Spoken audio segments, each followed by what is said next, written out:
Attorneys for writer Jean Carroll have delivered opening remarks in the civil rape trial against former President Donald Trump, and, wrote former prosecutor Mitchell Epner for the Daily Beast, that is probably the whole ballgame. Whether or not the jury finds the former president liable, they have probably already made their decision based on the testimony they have already heard. Carroll alleges that Trump raped her in a department store dressing room in the late 1990s. In addition to suing him for battery, she is also making a defamation claim, saying that the former president's denials of his actions have cost her employment opportunities and reputation.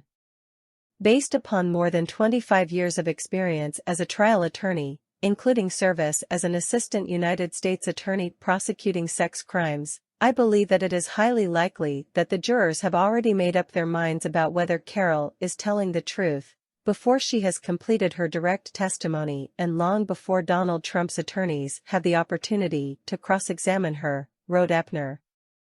This case won't be a he said, she said case, because Trump is unlikely to testify. In fact, Trump has not attended the trial at all so far. During opening statements, his attorney, Joe Tacopina, appeared to indicate that the trend would continue, saying that Trump's testimony would only occur in deposition excerpts.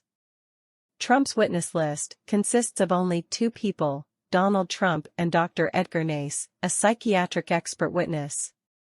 By contrast, Epner pointed out, Carroll has a long string of witnesses to go, including multiple people she told about the assault at the time, and two other women who allege they were assaulted by Trump, to corroborate her account of his modus operandi, along with the infamous Access Hollywood tape in which Trump bragged he can get away with groping women because he's famous.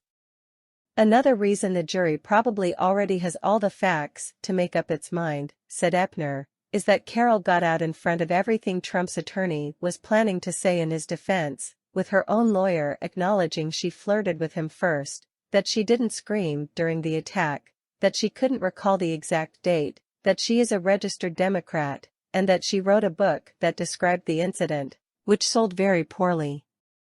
Tacopina tried to bring up some of these points himself in his opening statement, but, Epner wrote, the jurors may consider these points old news when he tries to bring them up again on cross-examination. Despite all the hoopla, when the jurors left the courtroom today, each of them likely had a strong belief whether the testimony they just had heard from Jean Carroll was the truth or a lie, concluded Epner. If they believe she told the truth, I doubt there is anything that will come out in the rest of the trial that will cause them to change their minds. If they believe she lied, in graphic detail, I also doubt anything else at trial will cause them to change their minds.